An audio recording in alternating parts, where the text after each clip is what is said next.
What if I told you it's going to be all right? But what if I told you not yet? What if I told you there are trials ahead beyond your deepest fears? What if I told you you will fall down, down, down? What if I told you you will surprise yourself? What if I told you you will be brave enough? What if I told you you are not alone? What if I told you our hearts are on the line? What if I told you we won't all make it through? What if I told you that is as it must be? What if I told you it has been foreseen? What if I told you I've seen the future? What if I told you I'm from the future? What if I told you it began tonight? Here at the Crossroads. Come together in the twilight. Open up your hands, open up your eyes. See the veils all lifting, showing us the darkest night. Crossroads calling, move your feet upon the ground. What will be lost? What will be found? You can run but you can't hide. Time is tight on every side. Here together there's more than meets the eye. Starlight, so bright. Wish I made, wish I might. Have a wish I wish tonight. Starlight, so bright. Wish I made, wish I might. Have a wish I wish tonight.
Good evening, my fellow sojourners. I am Jomama Jones, and these are my friends. This is Josh, and tucked away back here is Sean, and this is Tariq. And over here, all the way from the UK, is Michelle Marie Osborne, huh? Yeah. And these are my vibrations. Trevor Bachman and Vuyo Sotashe. We have been called here to be with you at the Crossroads. Perhaps you have been called here tonight as well, huh? Where we will together muse. Have you ever been a muse? Yes, I can tell. There was an instant sign there. Yes, I felt it. Yes. I, too, I've been sculpted on many occasions by very sensitive, artistic fingers. Yes. But haven't we all been shaped by the encounters we have, huh? Perhaps we will have one such encounter here tonight at Joe's Pub in New York City, in these so-called United States of America, huh? Where we will consider the time we are in and what time it is indeed.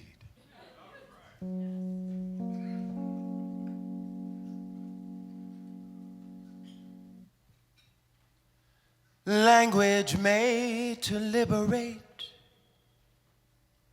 now used to assassinate the freeing impulse of the soul and shame us into silence.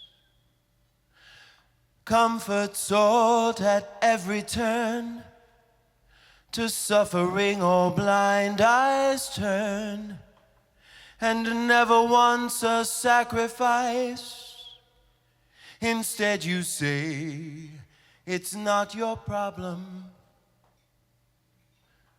Concepts of identity consume us like a cruel disease, impede our vulnerability, confuse our hearts for matter. Generations maimed and sidelined till the flame is gone from their eyes. Once resilient spirits now are shattered, now are shattered.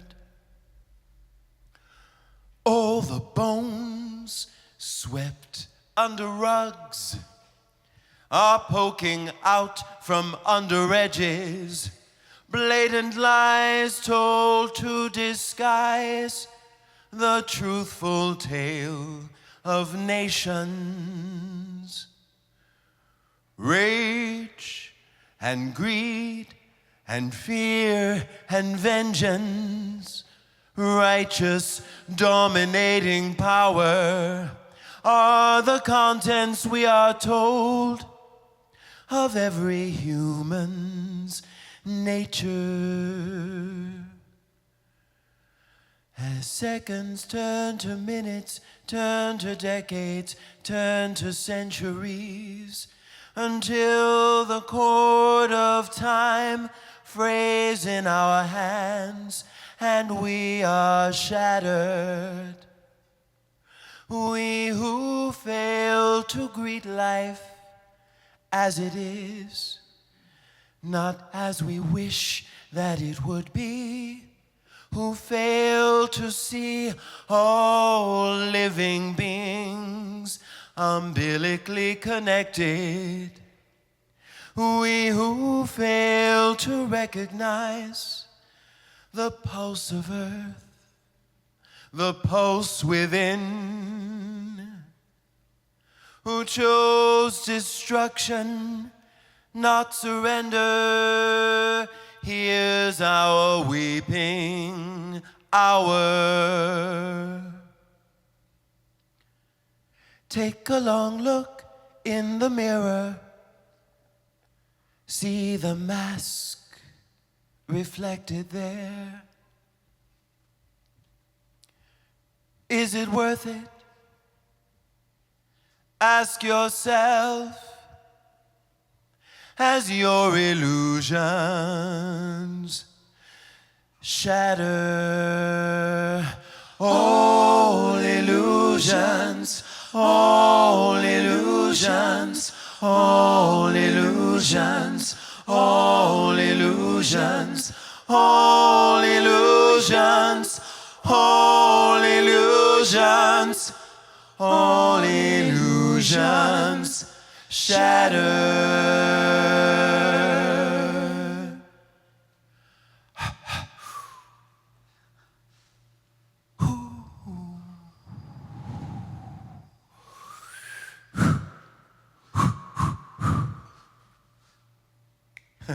Very nice.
Surprise.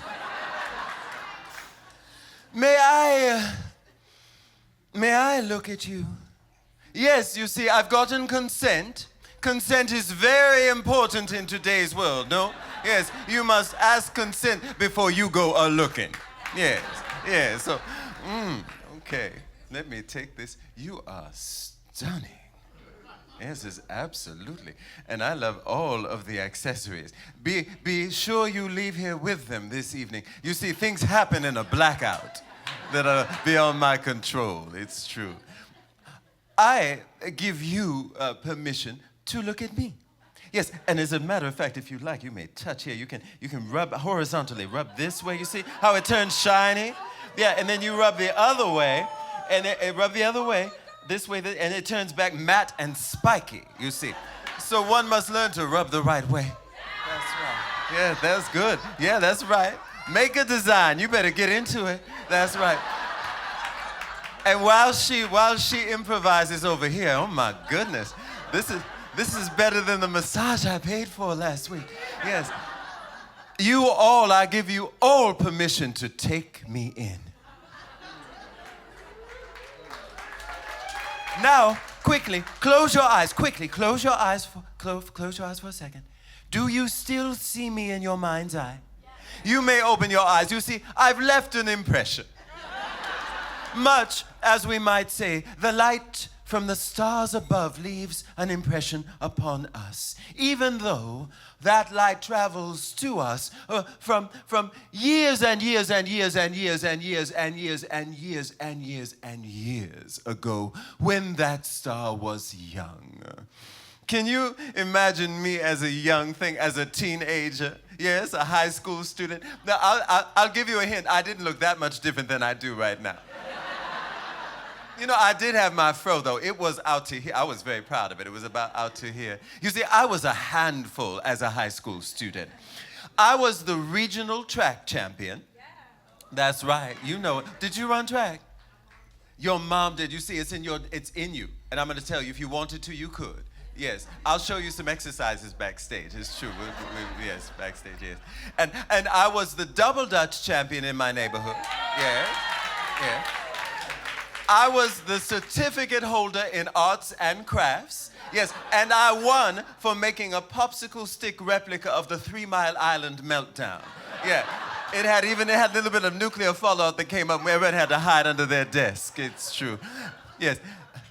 And I was also the go-to person for all sorts of dances and routines. But the thing of which I was most proud was being the star in my 11th grade science class with Miss Stutz. Oh, I loved Miss Stutz. You see, she was a black scientist who taught at our school, and we all wanted to be in her good graces. Oh, I will never forget the day that she introduced the unit on astrophysics. She told us we were going to study and do project presentations on black holes. Do you know what they are? Yes, they sort of suck everything up into nothingness. And their event horizon, that is the edge of the black hole. It is the point beyond which nothing can escape.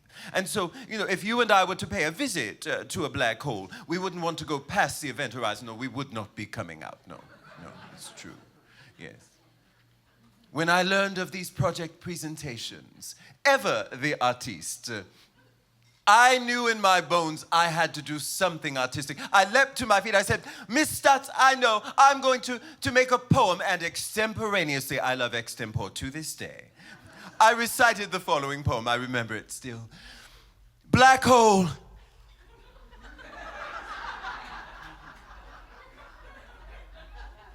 Yearning like the hearts of my people for freedom. Black hole. Consuming like the cold, ruthless heart of the man. Well, I thought it was something. No, I did, yes. But Miss Stutz, she shut it right down. No, she said she needed objectivity, data, facts, figures, scientific research. So she set us into working groups. She set me into a working group with my dear sweet friend and rival, Tamika.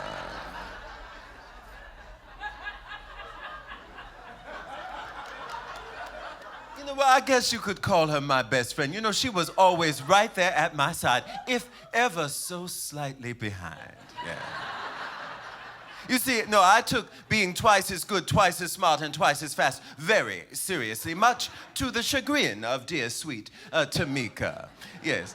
Also in our working group were her cousins, the triplets, Faith, Hope, and Charity. Yes. So Miss Stutz rolled out these pieces of graph paper and gave us all China markers, and we were to use them to begin diagramming the black holes and their event horizons. Now, on this particular day, as she was wont to do, Tamika decided she wanted to stir up a bit of trouble, right? So she reached down into her bag and she withdrew something. Now, I should let you know at this point that the year in question was 1979. Does anyone remember that year? Yes, a good number of things of great significance happened in 1979. There was the Iranian hostage crisis. Yeah? Margaret Thatcher was elected Prime Minister of the UK. Assata Shakur busted out of prison and made her way to exile in Cuba. Yes. None of these things have any bearing on my story.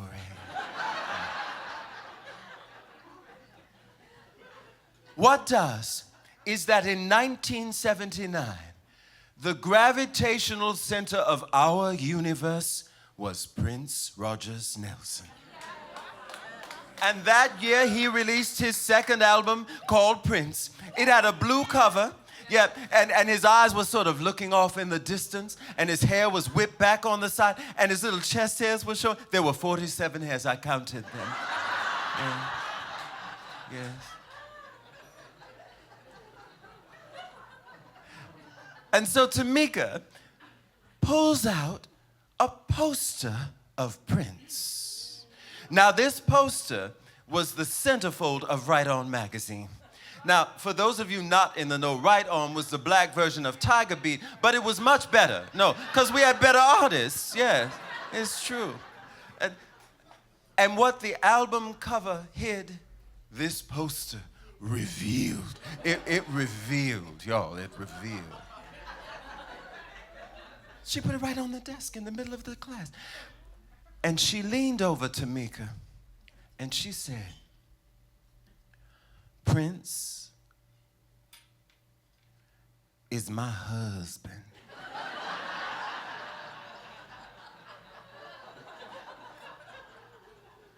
I said, that's all right. It's all right. Because he's my man. And she said, but no, but he slept with me last night. And I said, oh, yes, I know. I sent him to you to give him a break from me and the other 6 days of the week. And that got underneath Tamika's skin. And so she took the China marker with which she was supposed to be diagramming the black hole, and she drew a circle around his eyes. She said, his eyes are mine. Well, I snatched that marker and I drew a circle around his heart. I said, his heart is mine.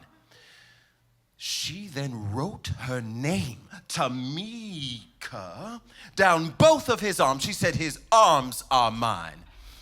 I'll have you know, I drew a very secure rectangular box around Prince's, shall we say, minuscule leopard print bikini briefs.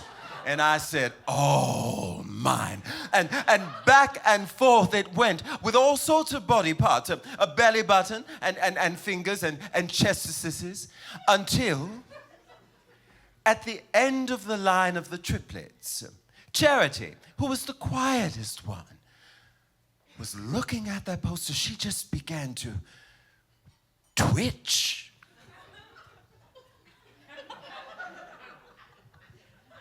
And she whispered, I want his leg.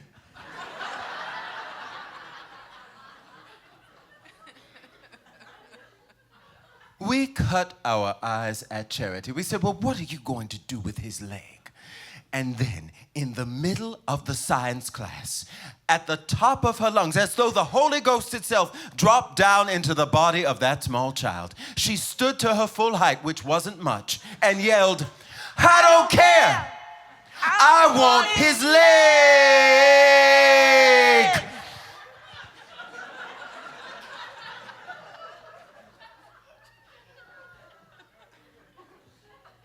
The jig was up. Miss Stutz's hands swept down and confiscated our poster with all of our circles and our lines of demarcation and even some symbols that, I can't repeat what they were in mixed company. We knew we were in trouble because this was blessedly a neighborhood school. And so Miss Stutz knew all of our parents and was going to tell. Our heads hung low.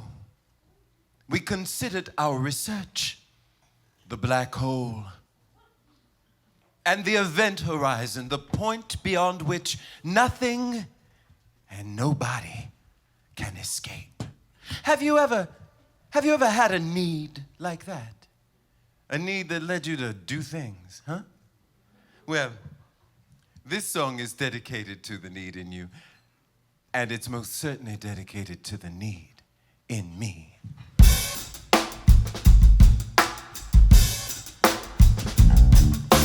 Let me introduce you to the need in me. I was gonna save this for a rainy day, but since you say you're not gonna say, I might as well show you anyway. It rolls like an ocean, but don't be scared. I've kept it safe behind this wall. If one or two bricks begin to fall, don't you be alarmed at all. I never let you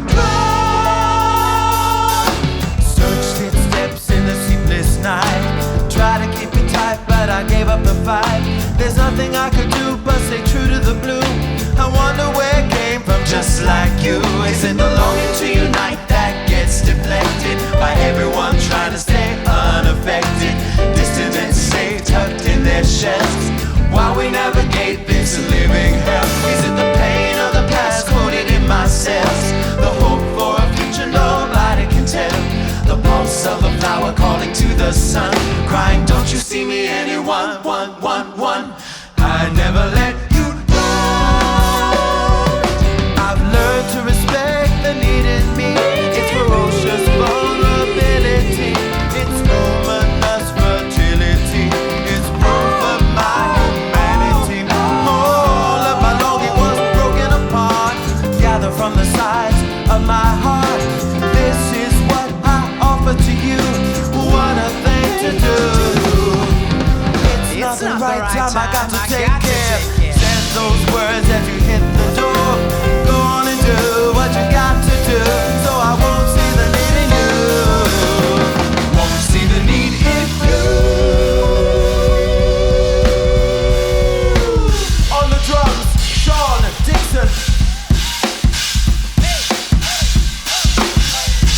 Do you all know the definition of that word, witness? Now, I'm not talking about being a passive observer, huh? As in, I was standing over there by the Astor Place Cube and I saw a purse snatching. No. Or, I was a witness to, say, a soft coup that happened in my country. I'm talking about being a witness in the Black American tradition, which means you take responsibility for what you see. Huh? You're willing to shoulder that load and put your back into it. Huh? I learned that definition of witness from my great Aunt Cleotha down south. Now, I wish that I could tell you she was my dear, sweet Aunt Cleotha. Oh, she was anything but. No. You know, at her warmest, she might best be described as taciturn. Yeah? You know, there are some people you meet and you have that sort of instant spark of electricity between you, you know? You know, I feel it with you right now. I do. It's a zing. And if we had time, we could sit down, we could sort of unpack everything, politics, we could talk book club, go shopping, whatever, you know? But it's there, it's already there. With Aunt Cleotha and I, polar opposite. No, really. You know, an instant disliking. And there were things about Aunt Cleotha that just irritated me and my little sister Clementine when we would go down south for the summer with my grandmother to visit her sister Cleotha. We would stay over the summer and sometimes over the holiday for Christmas and New Year. Now, the first thing, and I'm going to build my relationship with you tonight based on honesty, you see. So what I'm about to tell you is true, but not politically correct. Aunt Cleotha only had one good arm. Yeah, the other one just sort of hung there. And we as children, we said things about it.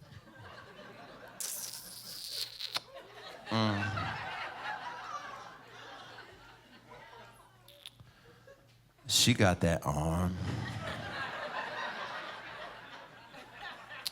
It just hang there too. Look, it just hang there. How she get dressed? I don't know, but she get dressed. And it just go right back and hang there again. Why it's like that? I don't know. I don't like that. I don't like that arm. It's true. It's true. And the other thing, which confounded us as children, was that Aunt Cleotha slept until noon. Can you imagine a grown person sleeping until noon? We as children, well, even today, you can't steal my joy in the morning. No, I'm up with the dawn. I have people to see, places to go, things to do. And even as a child, I had a play agenda stuffed full of activities, you see. And we were constantly told to be quiet, stay indoors, simmer down, because we would wake Aunt Cleotha. Can you imagine? This was particularly hard because down south, there was something new to me that, it fascinated me. Chickens. Oh no, I love the chickens. You see, they had so much personality, joie de vivre. They would run around the yard and I could teach, they were so smart, I could teach them little games and routines. My favorite was a fat, copper-colored hen named Penny. Oh, I loved Penny. And of course, every time I would set out to play with Penny, I would simmer down, quiet down. You're going to wake Aunt Cleotha. And sometimes even Aunt Cleotha would come outside and yell at us and quiet. Well, on the 4th of July, Independence Day, I came up with my plan. I got Clementine, my little sister, and I had her go down the road to get the little friend that she had made near Aunt Cleotha's house, a dusty little white girl named McLean. And I had her to bring McLean back, and the three of us gathered around Penny, and we taught her one of our favorite games. Uno, dos, sierra, uno, dos, sierra. I love coffee, I love tea, I love a black boy, and he loves me. Step back, white boy, you don't shine. I'ma get a black boy to beat your behind. I met my boyfriend at the candy store. He brought me ice cream, he brought me cake. He brought me home with a bellyache. I said, Mama, Mama, I feel sick. Call the doctor, quick, quick, quick. Doctor, doctor, shall I die? Count to 5 and you'll stay alive. Go on, Penny, you could do it. Count to 5. 1, she's doing it. 3, 4, 5. Staying alive till the 4th of July. Y'all, Aunt Cleotha had come up out the house. And she walked down the steps and came into the well of the yard where we were dancing. And she came over and she bent down, and with her good arm, she picked up Penny by the neck, and she was...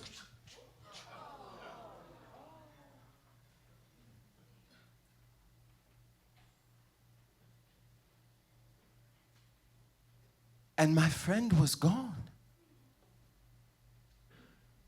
Later that afternoon, the preacher came for the 4th of July picnic.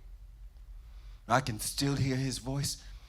Sister Cleotha, I sure would enjoy another one of those drumsticks. I said, you mean Penny's leg?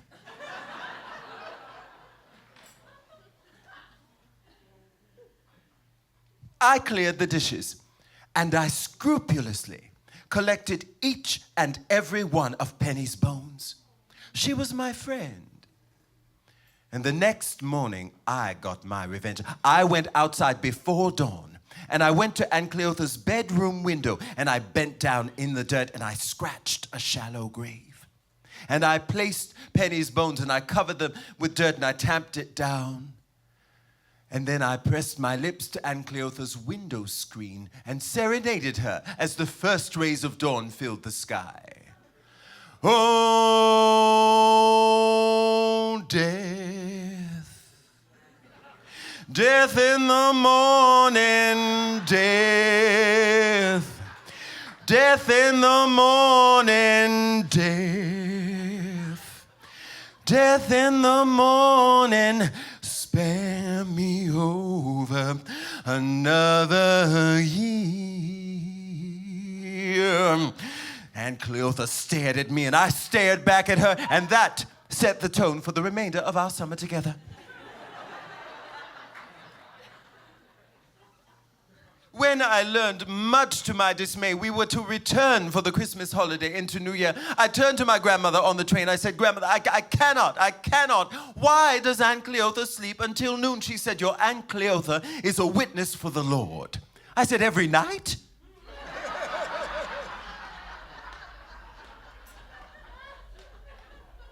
You'll have to take that up with her. And so when we got there, I studied Aunt Cleotha, her every move, trying to discern whatever I could.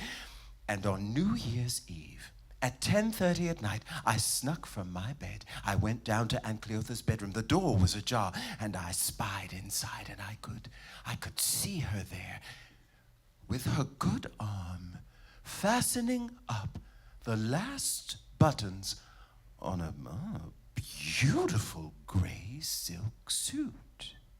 And she placed atop her head an acey-doocy, a hat with feathers and flowers. And then she rummaged around in the top drawer of her bureau, and she withdrew, now some of you will be old enough to remember this term, an electric torch. That's what, for you young people, we used to call a flashlight. Yes, and before it was on your phone, it existed in real dimensional form. That's true. Yes. And you would stuff them full of D batteries until they could take no more. Yes. No, you could kill a man with an electric torch. Yes, they were very heavy. Yes. I confronted her. Aunt Cleotha, where are you going at this hour on New Year's Eve? I knew she didn't have any friends. Young lady, I am a witness, and tonight is watch night. What? Watch night. When the slaves were freed, she began, they learned their freedom was to take effect with the first hours of the new year. But given the track record of the United States of America, they did not believe for one moment that freedom would come easily or without trouble. And so they gathered together to pray, to sing, to hold space, and to shout, to ensure that when that freedom came, the new year came, the freedom came with it. I go to commemorate that night, but I also go to do something else. And she turned on the flashlight and she shone it in my face, much as this light is shining your faces right now. She said, I will stand in the corner of the church, and the other deacons and ushers will stand in the corners and along the wall, and we will shine our light, and we will watch, and we will watch, and we will watch, so that as one year ends and the new year begins, the devil does not slip through the cracks between years to wreak havoc upon the earth. I am a living witness. Boom, and she was gone.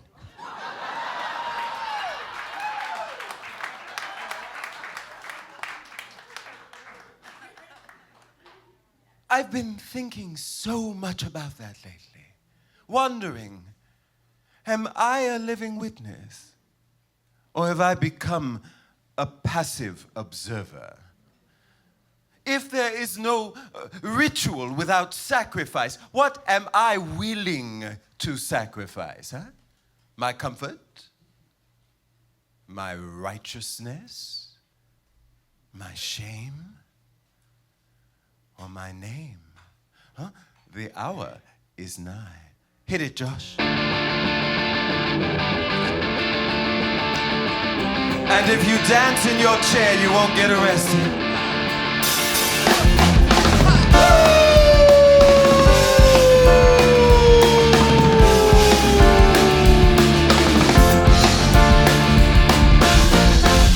So many died just to make you free, but ignorant is all you seem to wanna be. Glorifying everything material, till you end up looking like a carnival. Always pointing fingers at the other man, shouting that nobody else can understand. Gonna get mine, that's what you say. Step on anybody just to have your way. We should hang our heads in shame. This ain't why they overcame. You know that you ain't right. We need to do better, we need to do better. We need to do better, we need to do better. We need to do better, we need to do better. We need to do better, we need to do better. We need to do better, we need to do better. We need to do better, we need to do better. We need to do better, we need to do better. We need to do better, we need to do better. May we find the courage to confront our contradictions, reconcile our hatreds, cross the boundaries of our longing, recognize the ties that bind us, amplify the love among us, free ourselves from slaving stories. All they do is tear us down. Always gotta be your voices heard, always gotta have the final word. You'll just remix history to make sure it's your face we see. Won't let go even though you're dying. You'd rather drag us all to hell. Could be laughing, could be crying. Such a damn lie you can't even tell. We'll all hang our heads in shame if we don't reject this game. You know that you ain't right. Cowardice or bravery, greed or generosity, ha ha. Will our better choices be drowned by fearful voices? We're bigger on the inside than we are outside. Turn it inside out, eradicate the lie that we're doomed to limitation. Unleash your imagination. Think of all who came before you, sacrifice their blood and bone. Think of all who've yet to come. We're making theirs a broken home. Maintaining this abomination depends on all our supplication to a system that consumes us, each and every one. Activate the courage, confront all our contradictions, reconcile our hatreds, cross the boundaries of our longing, recognize the ties that bind us, amplify the love among us, free ourselves from slaving stories, turn the world around. If you live in truthful action, everything will change. You know that you ain't right. Turn it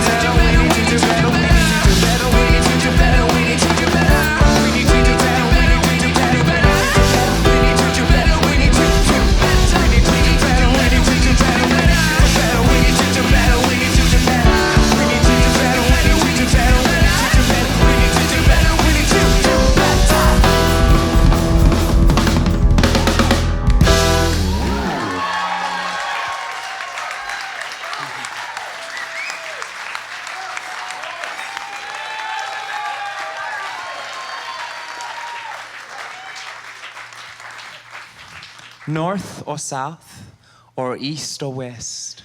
Above, below, within. A song. Crossroads.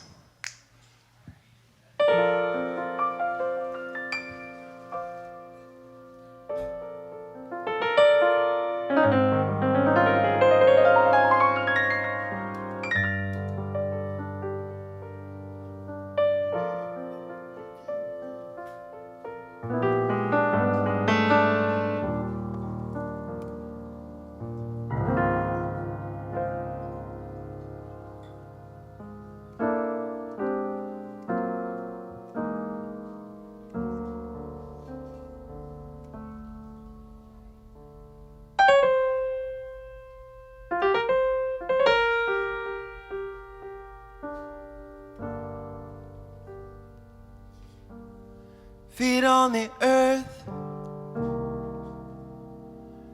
head in the clouds, hearts on fire at the crossroads. Venus says yes, but Saturn says no. Oh, my heart, my head. Someone tell me where to go. We can't confront it if we walk away, and we'll feel the pain either way. But sometimes something shows itself in a sudden wonder, and when I am in its presence, I have to call its name.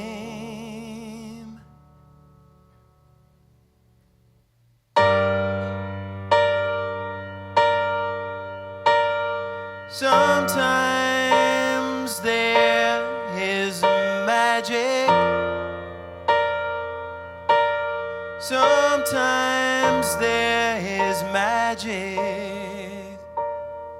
I think you are magic.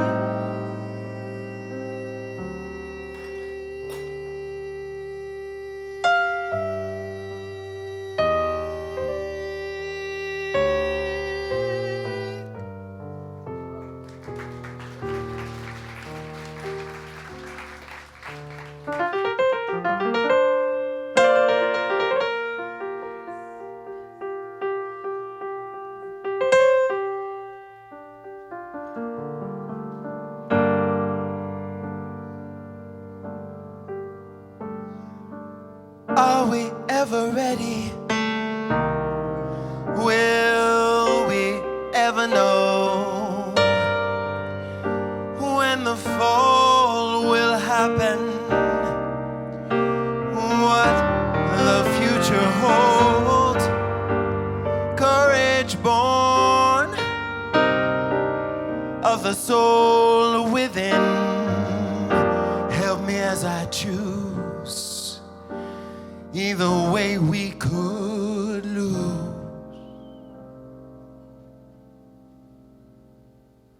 But sometimes something shows itself in a sudden wonder, and when I am in its presence, I have to call its name.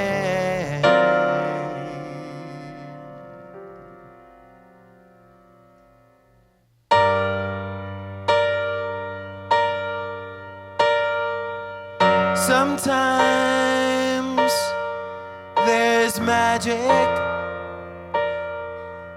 Sometimes there is magic. I think you are magic.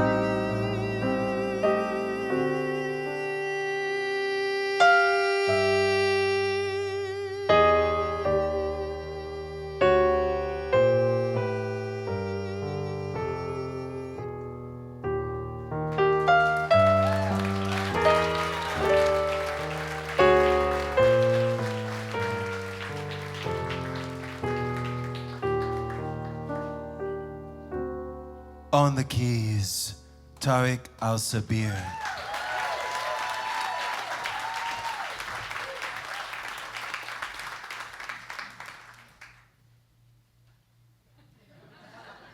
When last we left our heroines, a certain poster had been confiscated. Huh? Yeah. Being that I was the most popular, I was elected to go and speak with Miss Stutz. I waited until all of the other students had left the high school, and then I approached her door. Now, her door had glass in it, so you could see through to the outside window. There was a band of scarlet cutting across 2 shades of blue. It was twilight. And I could see her there, Miss Stutz, in silhouette, scratching away at all of our papers, grading them. She cared so much for us that she would stay late every day to grade.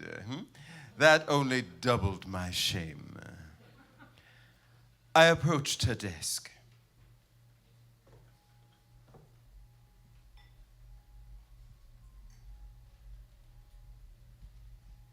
Miss Stutz? We all know what happened here. Yes, we do. Is there any way we could just get the poster back?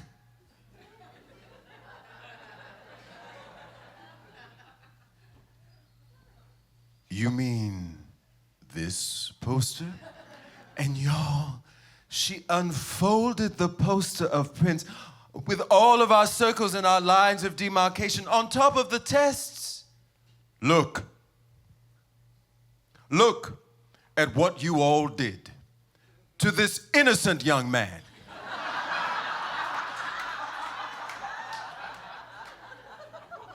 You carved him up like the Europeans did with Africa, motivated entirely by greed. Oh, yes, ma'am, yes. What were you thinking? Well, we weren't thinking. What were you feeling? Well, oh. Well, we felt excited, as though, if I could look into his eyes long enough and wish hard enough that maybe someday I'll get to meet him, and I'll say, "Hi, I'm Joe," and he'll say, "Hi, I'm Prince." And I'll say, "Hey, you want to hang out? We could go get some ice cream," and he'll say, "Sure, as long as it's purple." I mean, anything could happen. And then, oh, Miss Stutz, I felt, I felt hot. And I felt a little bit sad. Like I might lose something, or I don't know what I would lose, but, and I felt afraid. I felt so many things all at one time. I bought you purple flowers.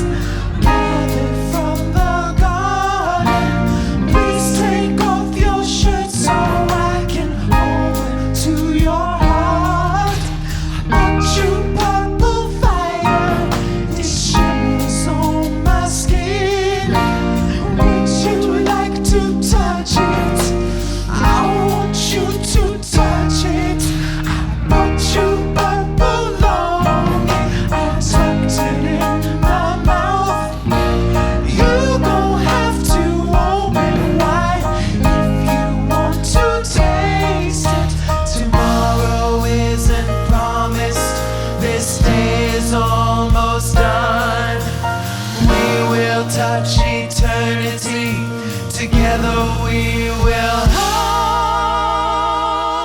Now come into my bed and I will fill you up with joy.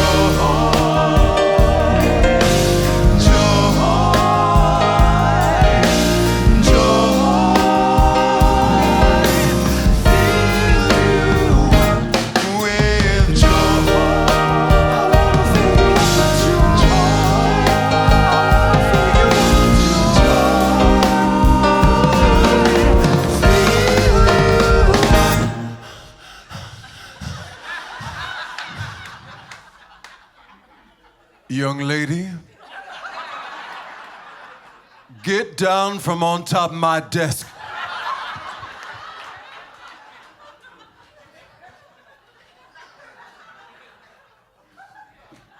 Oh. Joe? Yes, ma'am. I want you. I want you to feel all of those things. I want you to feel all of your feelings. That is your birthright. And don't you ever let anybody tell you otherwise. Do you understand me, young lady? Yes, ma'am. Yes. Just one thing. Yes, Miss Stutz? Don't feel them in my class. Yes, ma'am. Yes, ma'am. She gave us back the poster. But imagine that someone gave you permission to feel all your feelings, huh? Now, I don't know if I want to feel all my feelings on this 16th, 17th day of March, whatever it is, 2018, with all the things we've got going on in this world. No. But imagine if we gave ourselves permission, and perhaps more importantly, if we gave one another permission and held space to feel all of those things we walk around tucked away inside of ourselves like seeds.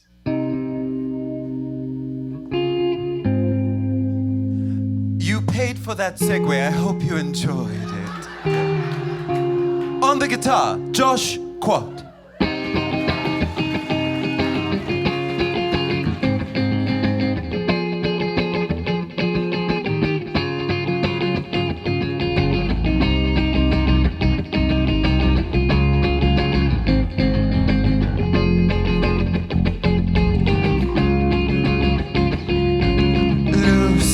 From my name, loose me from this place, loose me from the stories that always stay the same. Crack the skin I'm in, the habits of my bones.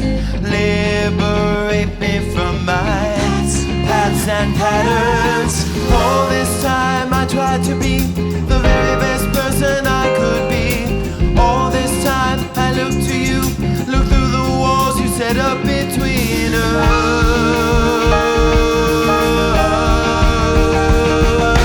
We are seeds, hearts cold by the sun, yearning to come undone, knowing our time has come. We are seeds,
vibrations.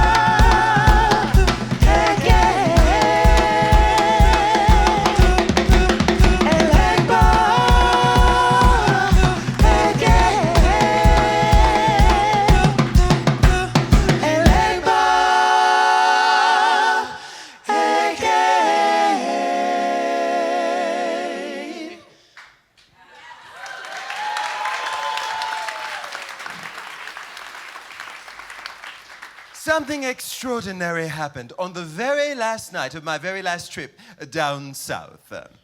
I couldn't sleep. Do you ever have those nights, no matter what you do, you toss and you turn and you just can't go down?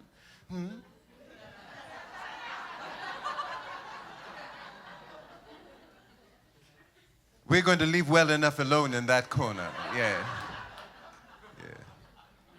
Well, I couldn't. I was at my own sort of crossroads. You see, the next morning we were going to be heading back up north, and I was going to be beginning high school, and it would be a couple years before I would meet Miss Stutz and all of the other teachers who would shape me so. But that night I knew that I was heading into terrain that was new, and it scared me a bit, and so I just turned around and I couldn't go to sleep. And so I did something that was forbidden in Aunt Cleotha's house, I went downstairs by myself, and I went to the screen door at 3 in the morning, and I pushed it open, and I went outside unaccompanied in the south. Don't worry, I didn't go far. No, I stayed on the porch. But it was a big porch. Yes, Aunt Cleotha had a wrap-around porch. Yes, you know the type, yes? Yes. And so that thing happened when you're down there and it's summer and it's night, that the air is the same temperature as your skin. And I could hear the cicadas overhead, like waves of electricity. As I came around the back, her yard opened up onto a field, and there was a line of trees in the distance. And then I turned and I saw a figure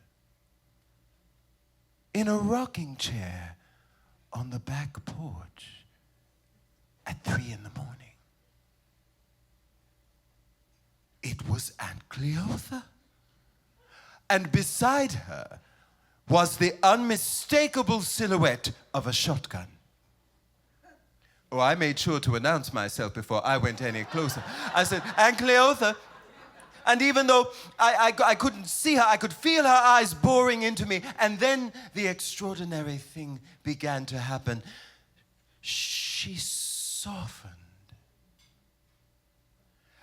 And for the very first time, she did something she'd never, ever done. She said, come here and sit next to your Aunt Cleotha. Oh.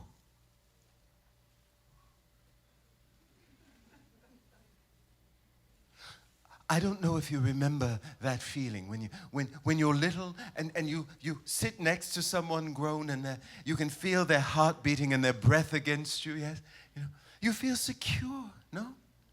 Especially if they have a shotgun.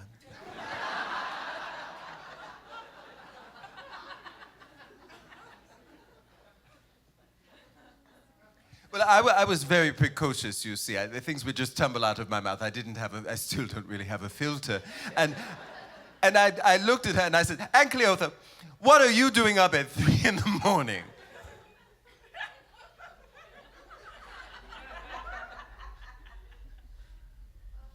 I told you I am a witness. But this isn't church. This is my church. And she drew my attention out, and in one of the trees on a branch, I could see an owl looking back at us. And there were countless stars. And a sliver of crescent moon hung as though by a string. Oh, it was beautiful.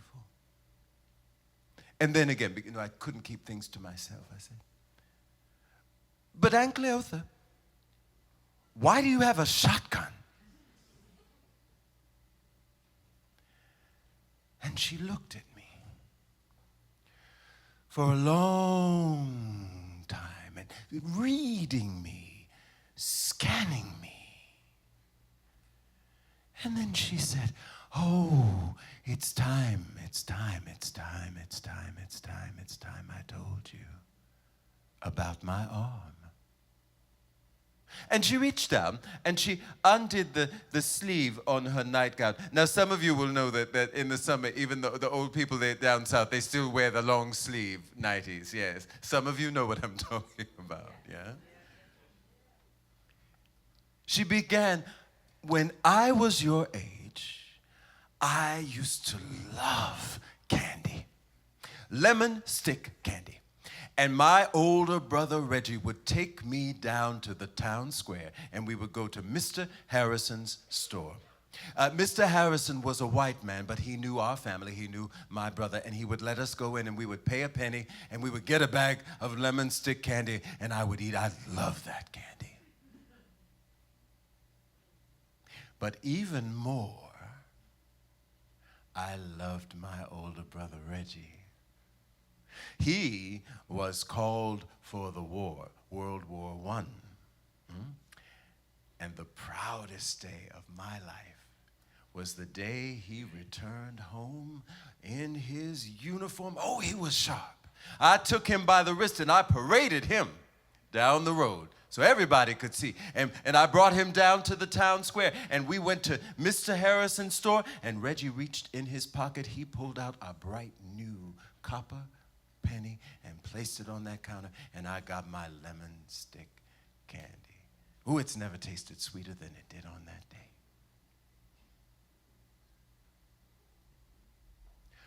Only thing about it, the white men of that town did not take kindly to Reggie walking through that square with his uniform on. That night, I was awakened by a noise outside. I went down the steps and I went out onto the porch and down onto the path and there was a mob of white men approaching our house.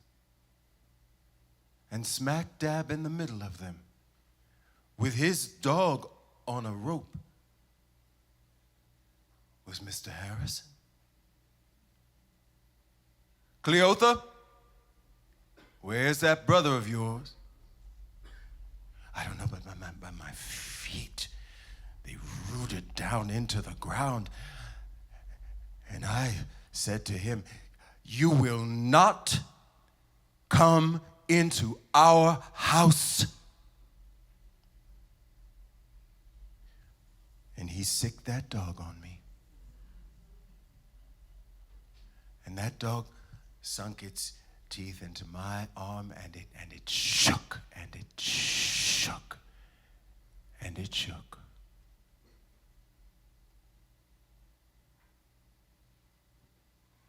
Yes, ma'am. And she rolled down the sleeve and she fastened it. And we sat together in silence for some time.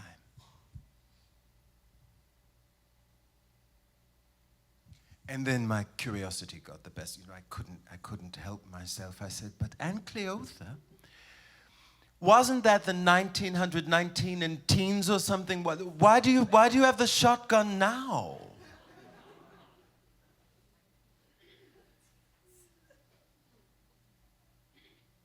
They're still out there moving, baby. I stay vigilant so y'all can sleep.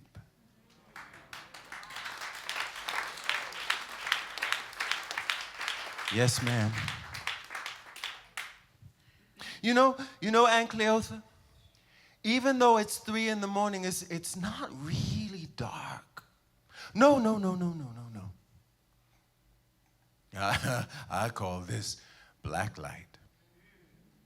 If you look into the dark long enough, all sorts of things will reveal themselves to you. And so, on the very last night of my very last trip down south, for the very first time, I got to sit next to Aunt Cleotha, waiting for the dawn, learning how to see in the dark.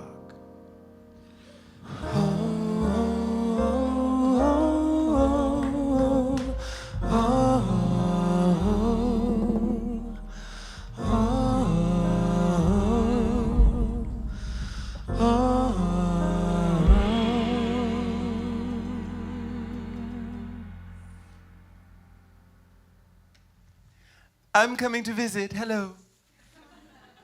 Yes, excuse me.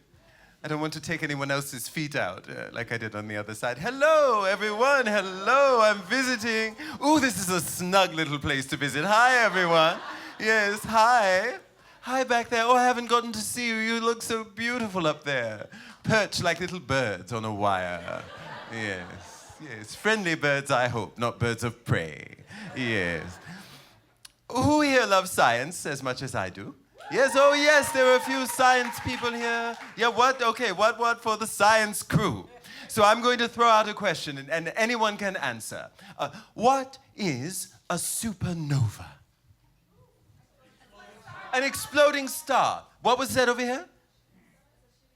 It's an exploding star. Yeah, so boom, there it is. Okay, so it is near the end of its life cycle, yes? And it cannot take the weight of its own gravity, and it explodes. Sort of an allegory, you know? Yes. I've been thinking a lot about the supernova lately. Frankly, I've been thinking a lot about death.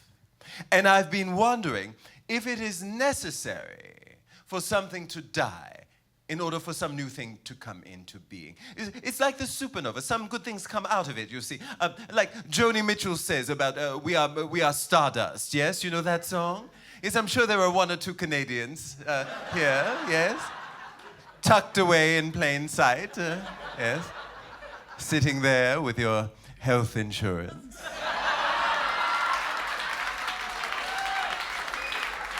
Yeah.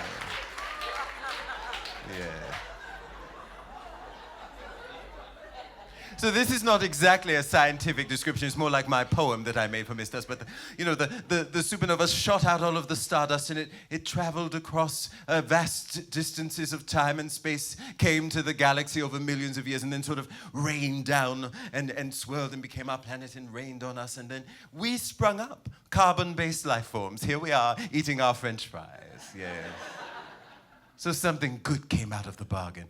But I wonder if something must die in order for some new thing to come into being. Something like, say, an idea. An idea about ourselves.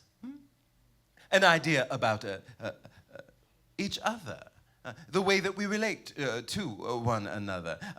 Maybe an idea that goes beyond all of the categories and the boxes that we love to put one another inside of. Maybe even an idea as unwieldy and contradictory as the idea of a nation. I wonder, will you do something for Jomama? Now, that wouldn't hold up in a court of law if I said I had consent. You see, we practiced earlier. We got enthusiastic, audible consent, right? We're online right here. Boom, right here. That's right. If we looked up consent in the dictionary, there we'd be, giving it to one another. Yes. So will you do something for Jomama? Yes, thank you so very much. I would love for you, please, to turn towards someone in this audience whom you're near, but who you do not know very well. Oh dear. Yeah. And I would like for you to hold their hand. Now I realize it's flu season. I know it's flu season. But there's hand sanitizer in the lobby. And I am assured that the public has liability insurance. In case you should fall out, you can go collect a little bit of change. Yes, it's true. And if you don't want to hold someone's hand that you don't know, you can hold someone's hand you do know, or you could even hold the table. Yes, because you see, we know everything is vibrating in the universe, so somewhere that table's alive in some dimension. Now, as you're holding this hand, I want you to do something for me. Consider that the universe I describe is not only out here, but there may be a universe within this person whose hand you're holding, with its own galaxies and black holes, triumphs and losses, and stars about to explode. Hit it, Josh. Now keep holding hands. Don't let go of the hands. You're not sugar, you won't melt. What words will you read by the fading light? Who will you hold through the coming night? You search for reasons to say goodbye. Now our time has drawn nigh. A supernova means a star is dying. A supernova means a star is dying. A supernova means a star is dying. I'm going to be in a threesome here. All of the colors revealed in time. All of the reason and all the rhyme. Elegant questions up in the sky will pass just like memories. Now like synchronized swimming, open the arms. A supernova means a star is dying.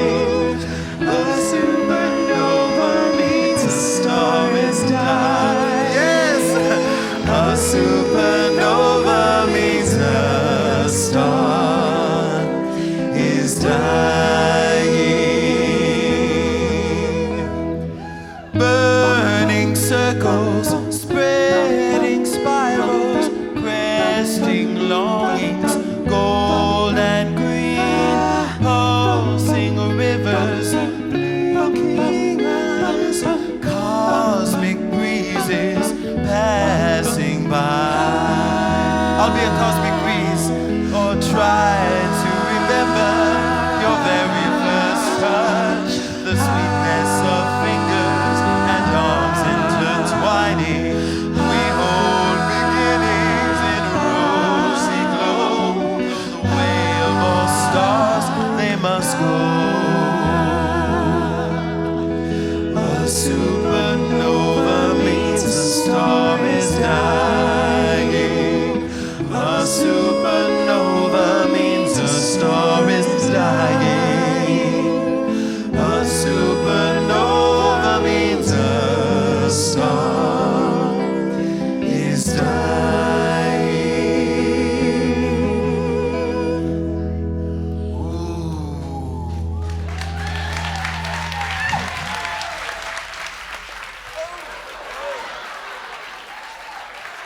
Ooh. Oh dear. Oh. I call this my harsh light. Oh, it's a harsh light for harsh times, no? I think we may agree, no matter what part of the so-called political spectrum we find ourselves in, that these are harsh times in America, no? And it's all well and good to talk about, holding someone's hand and seeing their soul when everything's warm and fuzzy and magenta. But can we do it in the harsh light, huh? When all of our faults and our fears and our failings are visible. I wonder, does anyone here have a smartphone? Yes, they're all the rage. Yes. So, we carry them around with us everywhere now, and they even go to bed with us sometimes, and they tell us when to wake up, and they tell us when to go to sleep, and they tell us how many steps to take, and they tell us what to eat. And I have a friend, she's a liberal. I don't know if there are liberals here. Yeah, I make no assumptions, you see. And she has developed an app for the phone. It's called The Stages of Grief Under This Administration. Yes. And daily, it scans her. And it tells her which particular stage of grief she is moving through on a given day. Is she in denial, or anger, or depression, or bargaining? Or is she moving ever so slowly toward the final stage of acceptance and transformation? I told her I didn't want her app. I want an app for the stages of black rage. I wonder, some of the steps may be the same. I don't know. I know one of them must be, Lord, I'm weary. Another must be, how did we get here again? A third might be unwilling but necessary, steely resolve. But that final step, acceptance and transformation. I don't know what we would compare it to. We've never even been close in this country. My smartphone did come in handy, however. Tamika texted me. She did. When Prince died. Yeah, she wrote, girl, ... And I wrote back, I said, I know, and I put the umbrella, the purple umbrella with the rain going on it, yes. And she wrote back, the music lives on, and I said, yes, but, I've been thinking a lot about Prince of late, a star who's died. And I've been thinking of another loss we endured in our family, Aunt Cleoth. Yes, she passed actually right before the last election. No one there to shine a light that night, I'll tell you. But she was smart. She was one of the old people that did the thing where, she knew her time was coming. So she went around and she put pieces of tape and wrote names on all of her belongings so that they would go to the right people. So you would avoid fussing and fighting at the funeral, yes? Some of us have been to that funeral, it's like, I'm gonna miss her so much. Get your hands off my couch.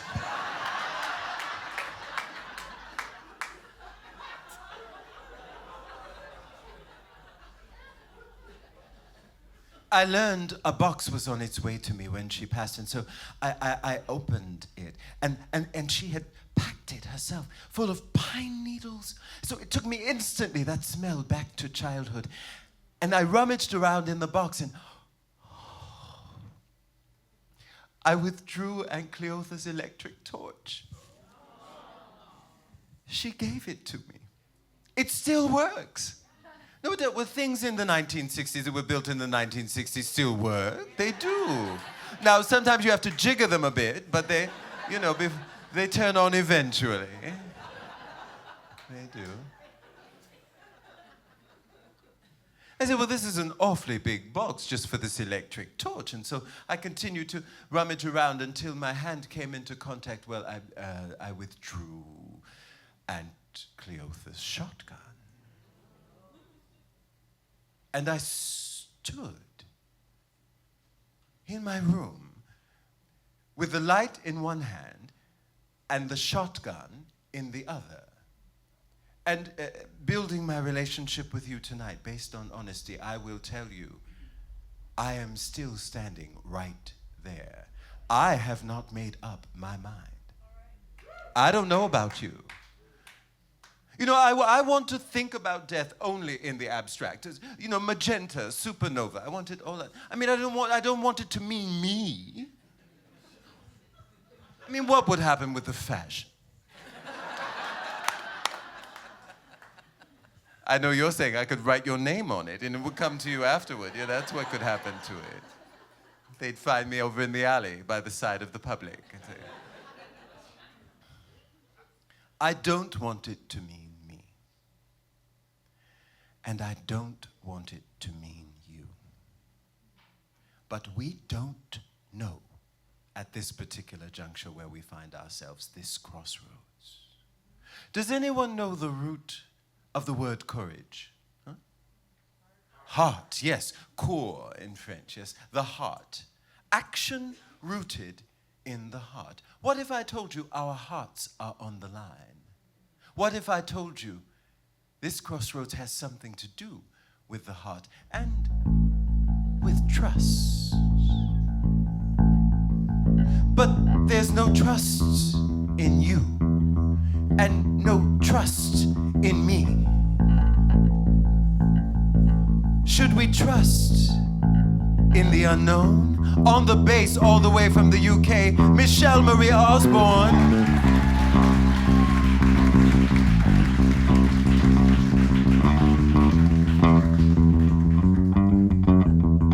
Get in there.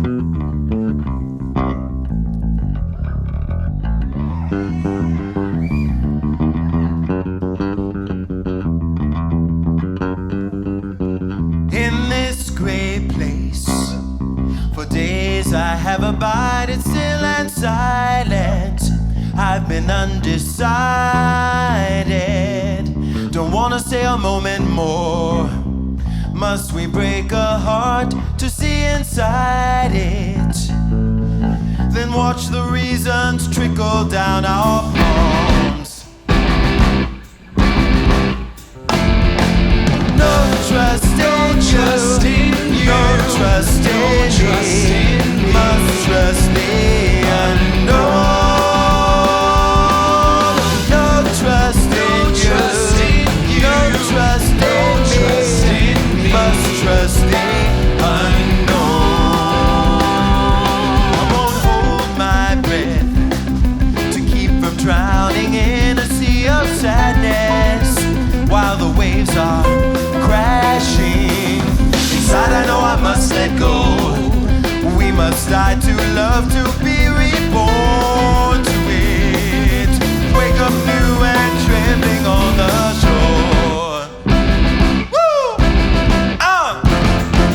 No trust in you. No trust in me. Must trust the unknown. No trust in you. No trust in me. Must trust the unknown.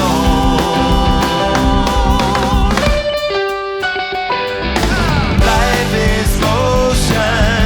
Life is motion. Glorious as sunset. Life is motion. Life is motion. Tender as a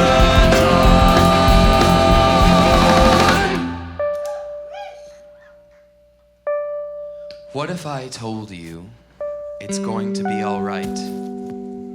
What if I told you not yet? What if I told you there are trials ahead beyond your deepest fears? What if I told you you will fall down, down, down? What if I told you you will surprise yourself? What if I told you you will be brave enough? What if I told you you're not alone? What if I told you that we won't all make it through? What if I told you this is as it must be? What if I told you that I've already seen it come to pass? What if I told you I've seen the future? What if I told you we're from the future? What if I told you it has already begun tonight?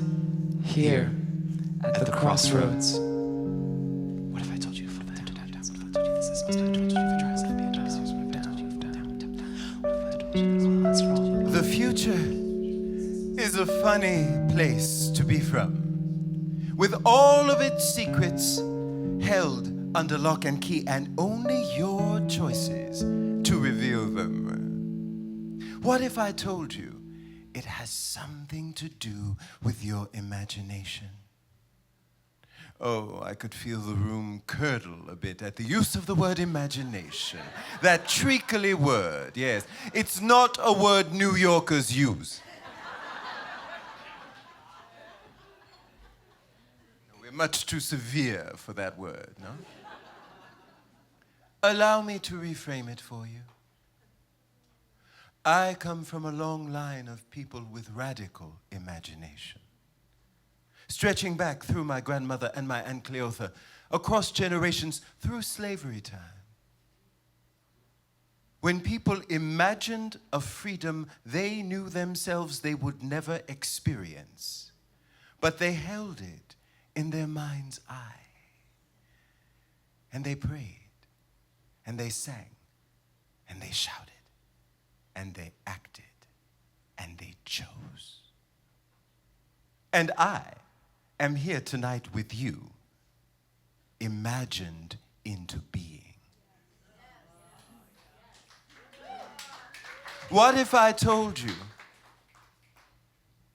we are equal to this time, but not if we don't imagine ourselves to be so? Sometimes all you need to get the imagination going is a little sign, a little nudge from the other side. So I brought my tarot deck, my personal tarot deck from home, yes, to put a little skin in the game, as they say. Trevor, please, come and shuffle them. Yes, Trevor is very nimble and he can shuffle quickly, you see. Yes, smaller, yes, people can do that, yes. And Vuyo, hello. Hello. How are you? I am very well, thank you. Yes, I can tell. You look particularly, little shimmy. A little shimmy tonight. Very nice. Are you excited for tonight's reading? Very excited. Every night it's different. We'll pull one card, I'll read it for you. It will give us all a little push of the imagination. Oh, Trevor's still shuffling. It's quite good. Okay, now tap it 3 times for the crossroads. 1, 2, 3. And withdraw any card.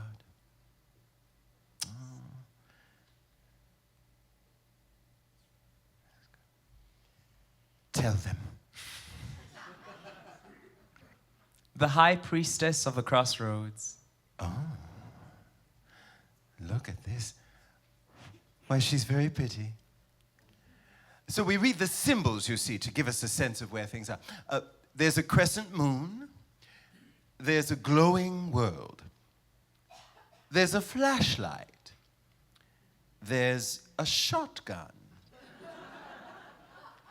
There's a chicken ghost.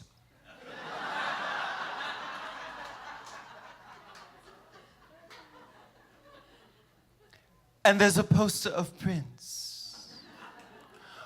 All these stories, all these signs and signifiers woven, finding their way into your subconscious to help you as you choose what you must choose. Huh?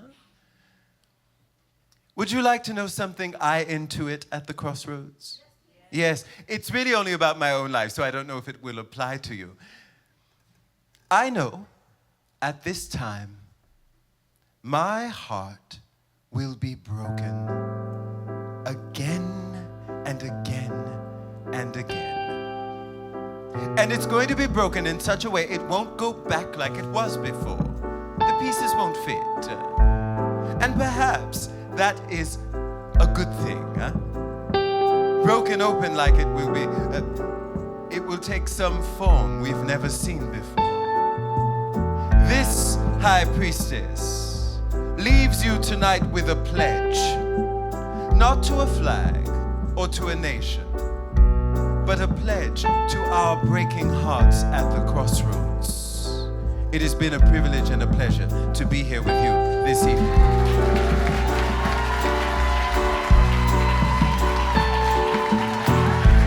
Here's the earth when it began. Here's the water, here's the land. Here's the hope it held inside, seeing the future in its eyes. Here's the land breaking, the continents drifting, the water rushing. Now I've met you.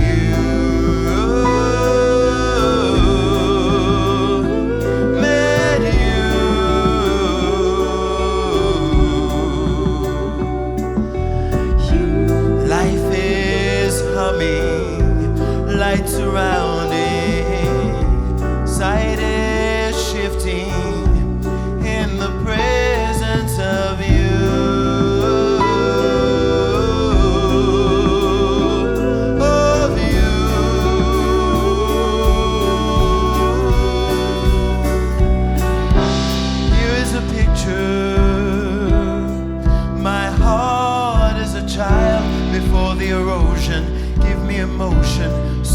undoing. Help me to trust that this coming apart is time to touch